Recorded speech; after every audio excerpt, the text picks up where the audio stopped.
오늘 하나님께서 주신 말씀은 창세기 28장 말씀입니다. 창세기 28장 10절에서 19절까지 말씀입니다.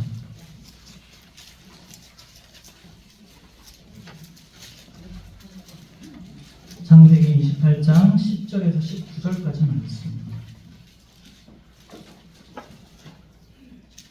제가 봉독하도록 하겠습니다. 야곱이 브엘사바에서 떠나 하란으로 향하여 가더니 한 곳에 이르러는 해가 진지라. 거기서 유숙하려고 그곳에 한 돌을 가져다가 베개로 삼고 거기 누워 자더니 꿈에 본즉 사닥다리가 땅 위에 서 있는데 그 꼭대기가 하늘에 닿았고, 또 본즉 하나님의 사자들이 그 위에서 오르락 내리락 하고, 또 본즉 여호와께서 그 위에 서서 이르시되 나는 여호와니 너의 조부 아브라함의 하나님이요 이삭의 하나님이라. 내가 누워있는 땅을 내가 너와 내 자손에게 주리니 내 자손이 땅의 티끌같이 되어 내가 서쪽과 동쪽과 북쪽과 남쪽으로 퍼져나갈지며 땅의 모든 족속이 너와 내 자손으로 말미암아 복을 받으리라. 내가 너와 함께 있어 내가 어디로 가든지 너를 지키며 너를 이끌어 이 땅으로 돌아오게 할지라. 내가 내게 허락한 것을 다 이루기까지 너를 떠나지 아니하리라 하신지라. 야곱이 잠이 깨어 이르되 여호와께서 과연 여기 계시거늘 내가 알지 못하였도다. 이에 두려워하여 이르되 두렵도다. 이것이요 이것은 다름 아닌 하나님의 집이요 이는 하늘의 문이로다 하고, 야곱이 아침에 일찍 일어나 베개로 삼았던 돌을 가져다가 기둥으로 세우고 그 위에 기름을 붓고 그곳 이름을 베델이라 하였더라. 이 성의 옛 이름은 루스더라. 아멘. 이 시간 찬양대에 찬양이 있겠습니다. 감사합니다. 예배드리러 온 모든 원중의 권속들에게 이 시간 동일한 은혜를 허락하여 주시옵소서. 이 시간 우리가 예배드릴 때에 하나님께 온전히 기쁨이 되기를 소망합니다. 이 예배를 통하여서 풀리지 않을 것 같은 문제가 풀리고 열리지 않을 것 같던 문제의 벽이 다 열릴 수 있도록 주님 역사하여 주시옵소서. 이 모든 말씀 우리 주 예수 그리스도의 이름으로 기도드립니다. 아멘. 할렐루야. 아멘. 오늘 제목이 뭐죠? 설교 제목이 하나님이 계시다면. 여러분들 하나님이 계실까요? 아멘. 우리 세례 예비자들을 봤는데 다 아멘이라고 했습니다. 할렐루야. 여러분들 인생에 있어서 가장 위험했던 순간이 언제가 있으셨습니까? 저는 예전에 한 10년 전에 자전거를 샀는데 너무 신이 나가지고 타고 막 나갔어요. 그런데 지금은 스마트폰이 있어서 내비게이션이 있는데 그때는 없잖아요. 그래서 타다 보니까 정신을 차려보니까 동부간선로를 제가 자전거로 타고 있더라고요. 굉장히 그때 죽을 뻔했습니다. 8차선 도로 가운데를 제가 작은 자전거를 이렇게 타면서 가운데 차선을 초집중을 해서 갔던 기억이 납니다. 그리고 또 한 번은 언제였냐, 제가 어린이날 때 여기 원미산 레포츠 공원에 갔었습니다. 사모님이랑 산을 타고 있는데 길을 잃어버린 거예요. 그런데 지금 생각해보면은 어머니가 그러면 잘 이끌어줘야 되잖아요. 근데 큰일 났다. 그래가지고 제가 더 큰일 났다 해서 한참을 산을 헤매던 그런 기억이 있습니다. 한 등산객이, 제 얘기는 아니고요, 등산을 하다가 길을 잘못 들었다고 합니다. 날이 어두워지고 정신없이 길을 찾아 헤매는데 설상가상으로 갑자기 그 앞에 커다란 곰이 나타난 겁니다. 여러분, 곰이 나타나면 어떻게 됩니까? 1번 죽은 척을 한다. 2번 큰 소리를 낸다.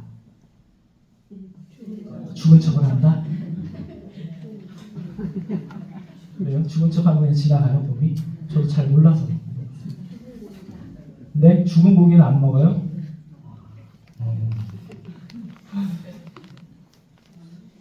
싱싱한 고기가 마셔도 마시지 않을까. 그래서 이 사람이 어떻게 하면, 여러분들 만약에 정말 고민이 나타났다 어떻게 하시겠습니까? 여러분들 어떻게 죽은 척 할 거예요? 아니면 큰 소리를 낼 거예요? 죽은 척 할 거예요? 도망갈 거예요? 곰이 엄청 빨라요.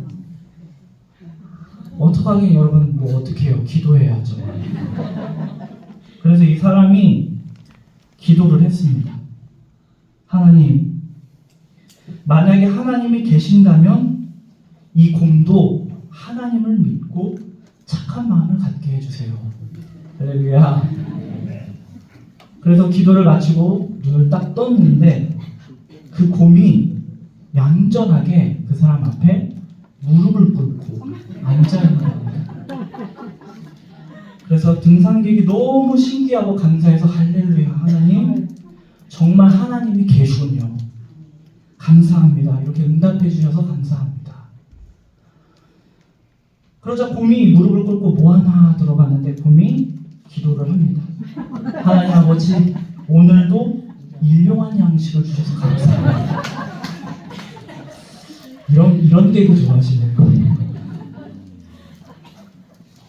할렐루야. 우리가 믿음 생활을 하면서 가장 행복할 때가 언제입니까? 하나님이 나와 함께 하심을 우리가 체험할 때는 우리가 정말 믿음 생활이 행복할 수가 있습니다. 우리가 아침에 일어나서 밤에 잠자리에 들기까지 하나님이 오늘도 나를 온전하게 지켜주셨구나. 그리고 내가 하는 일들도 하나님께서 책임져 주신다. 이런 믿음으로 살 때 우리가 참 행복하고 기대가 되는 것입니다. 그런데 반대로 우리가 하나님이 어디 계신지 알지 못하고 또 그런 믿음 생활을 하려고 하면 이것만큼 힘든 일이 없을 것입니다. 마치 하나님이 안 계신 것 같고 하나님이 떠나신 것 같고 나에게 일어나지 않아야 할 상황들이 계속 겹쳐서 일어나고 내가 아무리 기도를 한다고 할지라도 내가 원하는 대로 결과가 나오지 않을 때 우리는 어떻습니까? 하나님이 정말 계실까? 이런 의심이 들 때도 있을 것입니다. 아멘이십니까? 오늘 야곱은 이런 상황을 만났습니다. 하나님이 계셨으면 일어나지 않아야 할 일들이 계속해서 야곱에게 일어나는 것입니다. 그 가정에 문제가 있었습니다. 그래서 야곱은 가족을 떠나서 외톨이가 되어서 하나님이 어디 계실까? 이런 상황에 지금 빠지게 되는 것입니다. 그런 가운데 하나님께서는 오늘 야곱에게 나타나셨습니다. 할렐루야. 하나님께서 그와 함께 하심을 확증해 주십니다. 그래서 오늘 말씀을 통해서 지금 나의 하나님은 지금 어디 계시며 여러분의 하나님은 어디 계시며 또 우리가 그 하나님에게 어떻게 응답을 해야 할지 한번 살펴보도록 하겠습니다. 먼저 사람들은 하나님의 축복을 간절히 원하면서 살지만 아까도 말씀드렸듯이 우리는 하나님이 안 계신 것 같은 그런 자리에 빠지기도 한다는 것입니다. 여러분들 우리가 야곱에 대해서 아주 잘 알고 있습니다. 야곱의 이름의 뜻은 무엇입니까? 팔 뒤꿈치를 잡았다라는 뜻입니다. 이름이 발 뒤꿈치를 잡았다. 야곱의 형은 누구입니까? 에서입니다. 에서와 쌍둥이입니다. 그런데 자신의 쌍둥이 형인 에서가 먼저 나왔을 때 야곱도 어떻게 합니까? 그냥 알아서 어련히 나오면 되는데 굳이 어떻게 합니까? 발 뒤꿈치를 잡고 따라 나온 게 바로 야곱입니다. 근데 야곱에는 또 다른 이름의 뜻이 있습니다. 그 뜻은 무엇입니까? 거짓말쟁이, 교활한. 여러분들 긍정적인 뜻입니까? 부정적인 뜻이죠. 그래서 저희 어머니는 저를 항상 야곱 같다고 얘기했어요. 근데 야곱은 이름과 같이 거짓말을 잘하고 교활했던 인물입니다. 어떤 일을 벌입니까? 장자권을 뺏었습니다. 야곱은 형이 가진 장자의 명분을 부러워했습니다. 근데 나이 차이가 좀 나면은 사실 괜찮겠지만 어떻습니까? 쌍둥이니까 아마 더 욕심이 생겼을 것입니다. 그 장자의 축복은 그 가문의 대표자가 되는 것입니다. 그래서 유산도 훨씬 더 많이 물려받을 뿐만 아니라 가족을 축복할 수 있는 이런 축복권도 주어지는 것입니다. 그래서 여러분들 잘 알듯이 어떻게 합니까? 팥죽 한 그릇에 에서가 그 장자권을 넘기고 그것으로 인해서 어떻게 합니까? 눈먼 아버지가 아들 둘째 야곱을 애손 줄 알고 축복을 내려주는 그런 상황까지 벌어지는 것입니다. 이렇게 악착같이 장자의 축복을 받았던 야곱은 여러분들 복의 삶을 살았을까요? 그렇지 않았습니다. 야곱은 축복의 삶을 살지 않았습니다. 명목상 장자의 축복을 받긴 했는데 이 일로 곤욕을 치르게 되는 것입니다. 아버지와 형을 속이고 장자의 축복을 가로채는 것이 어떻게 됩니까? 당연히 들통이 날 수밖에 없습니다. 그래서 에서가 어떻게 합니까? 동생을 죽이겠다고 하니까 집에 있지 못하고 이제 외삼촌 집에 도망가는 신세가 되었습니다. 이렇게 인간적인 방법으로 축복을 가로채고 가족끼리 불화를 자초한 이 야곱. 이 일로 인해서 복은커녕 어떤 삶이 벌어집니까? 저주의 삶이 벌어지는 것입니다. 우리 또한 이 크리스찬들, 하나님의 자녀들은 하나님의 구원을 받고 구원의 은혜를 받고 하나님이 주시는 복을 사모하면서 살아가는 사람들이 저와 여러분인 것을 믿습니다. 할렐루야. 세상이 말하는 복이 아니라 하늘의 신령한 은혜와 복을 사모하는 저와 여러분들은 우리가 하나님의 복을 받을 때도 있지만 때로는 어떻습니까? 우리가 생각했을 때 저주와 같은 일들을 경험할 때가 많다는 것입니다. 이럴 때 우리는 하나님이 어디 계시나 의문하게 되고 우리의 믿음이 약해지고 이 단계를 넘어서지 못하는 사람들은 어떻습니까? 교회를 떠나게 되는 것입니다. 그리고 내가 교회를 다녀봤는데 내가 정말 열심히 다녔는데 별로 달라진 것이 없다. 그런데 하나님은 이 고독의 자리, 하나님이 없다고 생각하는 이 야곱을 찾아와 주셨다는 것입니다. 할렐루야. 그리고 하나님은 야곱이 홀로 된 이 상황 가운데서 함께 하심을 확증해 주셨다는 사실입니다. 그래서 야곱은 어디로 도망갑니까? 외삼촌 집으로 갑니다. 완전 혼자 가는 길이기 때문에 무섭고 외로운 길이었습니다. 낮이 되면 걷고 밤이 되면 어떻게 합니까? 아무 데서나 잠을 자는 이 신세. 여러분들 들에서 자본 적 있으십니까? 그래서 야곱은 굉장히 악착 같은 사람임을 우리가 알 수 있습니다. 그냥 자는데 그 와중에 뭐까지 챙깁니까? 베개까지 챙깁니다. 아주 웰빙의 아이콘입니다. 이렇게 혼자서 들판에서 돌베개를 베고 자니까 얼마나 그 기분이 고독하고 외로웠을까. 그렇게 잠이 들었는데 야곱은 이상한 꿈을 꾸게 됩니다. 뭐가 있습니까? 사닥다리. 여러분 제가 요즘 사람이라고 하는데 사닥다리가 뭐예요? 사다리예요? 사다리. 사다리가 하나 놓여 있는데 그 사닥다리 끝이 어디에 닿아 있습니까? 저 높은 하늘까지 닿아 있는 것입니다. 그래서 그 사닥다리를 자세히 보니 누가? 하나님의 사자가 오르락 내리락 하는 것입니다. 그리고 그 끝을 다시 꿈에서 자세히 보니 누가 계십니까? 하나님이 계십니다. 그리고 하나님께서 뭐라 말씀하십니까? 나는 너의 조부, 누구의 하나님? 아브라함의 하나님, 이삭의 하나님이라. 내가 누운 땅을 내가 너의 자손에게 주겠다. 땅의 모든 족속이 너와 내 자손으로 인해 복을 얻을 것이다. 할렐루야. 야곱은 인생의 가장 어두운 순간에서 하나님조차도 자기를 버렸다고 생각하는 이 상황에서 누구를 만납니까? 하나님을 만나게 되는 것입니다. 그리고 그가 그토록 바라던 하나님의 복을 나 자신만 받는 것이 아니라 누구에게도 주겠다? 자손들에게도 주겠다. 그리고 그 자손들로 인해서 모든 족속이 복을 얻을 것이다. 할렐루야. 그토록 바라는 축복의 사람으로서 하나님께 인증을 받은 것입니다. 할렐루야. 여러분들도 인증하는 거 좋아하죠? 그래서 밥 먹을 때 뭐 합니까? 밥 안 먹고 사진 찍어가지고 어디 올리죠? 좋은 사람들과 좋은 식사와 좋은 시간들 뭐 이렇게 올리시죠? 우리는 이렇게 인정받고 인증받는 것을 좋아하는데 다윗에게 하나님의 함께 하심을 하나님께서 인증을 해주신 것입니다. 얼마나 신이 나겠습니까, 여러분들?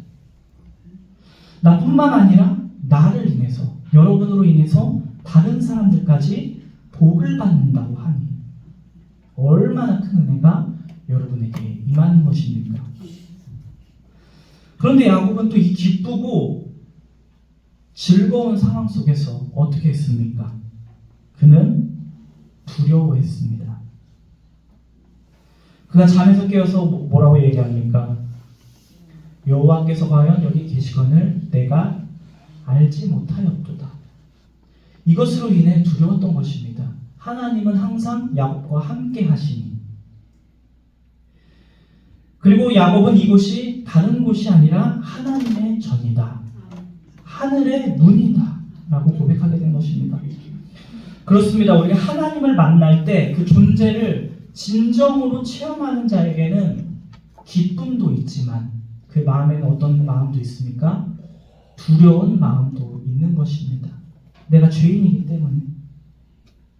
그리고 깨닫게 되는 것은 하나님은 어디든 계신다는 사실입니다. 할렐루야. 여러분들이 예수를 알지 못했던 그 삶 가운데서도 하나님은 함께 계셨다는 것입니다. 야곱이 이제는 루스라는 지역에서 하나님의 함께 하심을 믿지 못하고 있다가 이제 알게 된 것입니다. 그곳에도 계셨고 지금 이곳에도 계신 하나님을 만나게 된 야곱이. 당시 이방 신들은 제한적인 능력이 있었습니다. 지역신이라고도 하죠. 그 나라를 지키는 신. 그 나라를 지키는 신은 그 나라를 넘어갈 수가 없는 것입니다. 하찮기 때문에. 그런데 우리 하나님은 어떠신 분입니까? 하나님은 다릅니다. 15절에 우리 여러분의 목소리로 한번 읽어보도록 하겠습니다. 15절 말씀입니다. 시작.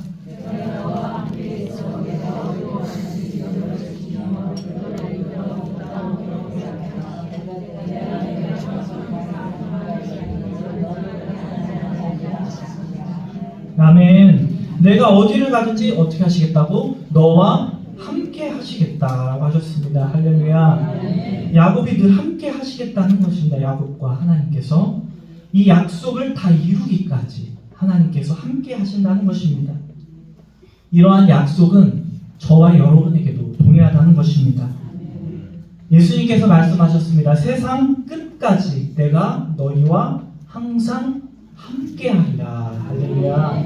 이처럼 하나님께서는 그 뜻을 이루시기 위해서 오늘 저와 여러분과 동행하실 것을 약속하셨다는 것입니다. 그래서 우리가 깨닫는 것은 무엇입니까? 하나님의 전이었던 베델, 저 멀리 이스라엘 땅에만 있는 것이 아닙니다. 여러분 성지순례 가보셨습니까? 못 가보셨어요? 준비해서 가십시다. 할렐루야. 그러기까지 여러분들 걷기, 운동도 열심히 하시고 해서 저희도 한번 가야죠. 할렐루야. 이스라엘에 가보면 그 골고다 언덕에 예수님께서 죽으셨던 곳에 가보면 뭐라고 써있는지 아세요, 여러분들? 가보신 분이 한 분도 없죠? 제가 알려드릴게요. 그는 여기 계시지 않는다라고 써있습니다. 그 장소가 물론 우리에게는 뭐 어떤 교회 장소가 되일지라도 예수님이 하나님이 그곳에 계신 것이 아니라는 것입니다. 그럼 하나님은 지금 어디 계십니까? 지금도 내가 서 있는 이곳에 여러분과 함께 하신다는 것입니다. 하나님이 없을 것 같이 여겨지는 상황에서도 역시 하나님은 여러분과 함께 하심을 믿으시기를 주님의 이름으로 축원합니다. 그래서 마지막으로 우리 성도들은 하나님이 우리와 함께 하심을 믿는 사람들입니다. 할렐루야. 그리고 하나님이 저와 여러분과 함께 하신다는 것을 믿는다고 하면 우리는 어떻게 합니까? 우리의 삶은 예배로 이어져야 하는 것입니다. 할렐루야. 야곱이 깨닫게 된 것은 내가 지금 돌베개를 자고 있는 이 척박한 상황에서도 하나님이 나와 함께 하시는구나. 이곳이 하나님의 전이구나. 이곳이 하늘의 문이 열리는 하늘의 문이구나 라고 깨닫게 된 것입니다. 즉 땅과 하늘이 교통하는 그곳, 그것을 깨닫고 야곱이 한 일은 무엇입니까? 처음으로 아주 장한 일을 합니다. 무슨 일을 합니까? 제단을 쌓고 아침에 일찍 일어나서 그 베개를 베었던 돌을 가져다가 무엇을 합니까? 기둥으로 삼고 그 위에 기름을 붓고 그곳을 베델 곧 하나님의 집이라. 이곳이 하나님을 예배할, 하나님을 찬양할 하나님의 집임을 깨닫게 된 것입니다. 할렐루야. 지금 이 베델이라는 곳은 어디 있습니까? 팔레스틴 지역에 있습니다. 지금 전쟁 중이라 우리는 갈 수가 없는 곳입니다. 그곳에 간다고 할지라도 우리가 하나님과 통하는 것이 아니라는 것입니다. 그럼 하나님은 어디 계시냐? 우리가 막연하게 지금도 우리와 함께 하신다 이것이 아니라 하나님은 저와 여러분의 삶의 모든 가운데 함께 하시는 것입니다. 할렐루야. 우리의 가정, 우리의 직장, 학교, 심지어 내가 야곱과 같이 내가 철저하게 혼자라고 느끼고 있는 이 순간에도 하나님은 거기에 계시는 것입니다. 그리고 하나님이 그곳에 계심을 발견하는 순간 내가 서 있는 그곳에 우리는 무엇을 해야 합니까? 하나님을 향한 예배를 시작해야 하는 것입니다. 그래서 우리가 하나님의 존재를 깨닫는 이들은 어디에 가든지 어떠한 상황에 있든지 하나님께 예배를 드리게 되는 것입니다. 할렐루야. 우리가 예배를 드리고 싶어도 예배를 드리지 못하는 사람들이 많습니다. 가까운 나라 어디가 있죠? 북한이 예배를 드리지 못하고 또 중국도 아마 마음을 놓고 예배를 드릴 수가 없습니다. 그리고 사우디아라비아 이곳은 무슬림 지역이기 때문에 한 선교사님이 이야기를 해줬습니다. 이슬람 나라의 가장 종주국이죠. 이슬람교도들의 신앙의 중심인 뭐라 그러죠? 그런 것을 이곳은 메카다라고 얘기하죠. 메카가 바로 사우디아라비아에 있기 때문에 전 세계의 무슬림들이 그 메카가 있는 사우디아라비아를 향해서 매일 기도를 합니다. 이 사우디아라비아에는 다른 종교는 용납을 하지 않습니다. 외국인이 만약 그곳에서 하나님께 예배를 드리면 어떻게 되는지 아십니까? 가차없이 죽이진 않아요. 외국인은 감옥에 수감되게 됩니다. 그리고 진짜로 국민 중에 다른 하나님께 예배를 드리다가 잡히면 어떻게 됩니까? 공개적인 처형을 당하게 되는 겁니다. 그래서 한국 선교사님들 그리고 사우디아라비아에 있는 교인들은 몰래 숨어서 예배를 드립니다. 주일날이면 그래서 생일 케이크를 들고 모이기도 합니다. 왜입니까? 그들이 만약에 걸렸을 때 생일 축하를 하기 위해 이곳에 모인 것입니다 라고 위장하기 위해서. 그들은 우리처럼 마음대로 찬송가도 부를 수 없고 이렇게 하나님이 없다고 생각하는 이 이슬람 무슬림 국가에서도 우리 성도들은 하나님이 그곳에 계심을 믿기 때문에 그곳에서 위협 가운데서도 목숨을 걸고 예배하는 것입니다. 이것이 하나님이 존재하심을 믿는 사람들이 마땅히 행해야 할 일이기 때문입니다. 그렇기 때문에 저와 여러분의 모든 삶은 예배가 되어야 하는 것입니다. 우리가 주일에 물론 주님의 몸된 교회를 향해 나오셔서 성별에서 이 시간 예배를 드리고 있습니다. 그러면 우리의 예배의 삶이 여기서 끝나느냐? 그렇지가 않는 것입니다. 우리가 뿔뿔이 흩어져서 여러분이 계신 그곳에서도 함께 하시는 하나님께 하나님을 예배하시기를 주님의 이름으로 축원합니다. 하나님을 찬양하고 기도하며 오늘 선포된 말씀을 기억하며 하나님께서 주신 말씀대로 우리가 살면서 그 말씀에 순종하면 하나님만이 내가 순종해야 할 유일한 하나님을 우리가 고백하며 생활할 수가 있는 것입니다. 하나님이 존재하는 모든 곳에서 모든 상황이 하나님을 예배하게 되는 것입니다. 말씀을 마무리하도록 하겠습니다. 여러분이 어디서 무엇을 하든지 그곳에 하나님이 계신 줄로 믿습니다. 이것이 내 감정, 내 생각, 내 경험에 근거하는 것이 아니라 이것은 하나님의 말씀이고 하나님의 약속에 근거하는 것입니다. 이해되지 않아도 하나님은 여러분과 함께 하십니다. 저와 여러분이 어디에서 무엇을 하든지 지금 어떠한 상황이든지 어떤 형편에 처해 있든지 우리가 하나님이 어디 계실까 모르는 것처럼 살아가는 것이 아니라 이제는 하나님이 나와 함께 하심을 다시 한번 견고히 믿으시기를 주님의 이름으로 축원합니다. 그래서 처해진 어떠한 상황에서도 하나님을 예배하며 나아갈 수 있는 원종의 성도들이 되시기를 주님의 이름으로 축원합니다. 기도하시겠습니다. 거룩하신 아버지 하나님, 은혜와 사랑을 감사합니다. 아버지, 이 시간에도 우리와 함께 하시는 하나님을 시간에 고백하며 찬양합니다. 이것은 우리의 믿음 위에 하나님의 약속이고 하나님의 명령임을 다시 한번 깨달았습니다. 우리가 온전히 순종하고 하나님이 우리와 함께 하심을 믿는다면 우리가 어떠한 자리에서도 어떠한 환경에서도 하나님을 예배하는 원종의 모든 성도들이 될 수 있도록 주님 우리를 인도하여 주시옵소서. 이 모든 말씀 우리 주 예수 그리스도의 이름으로 기도드립니다.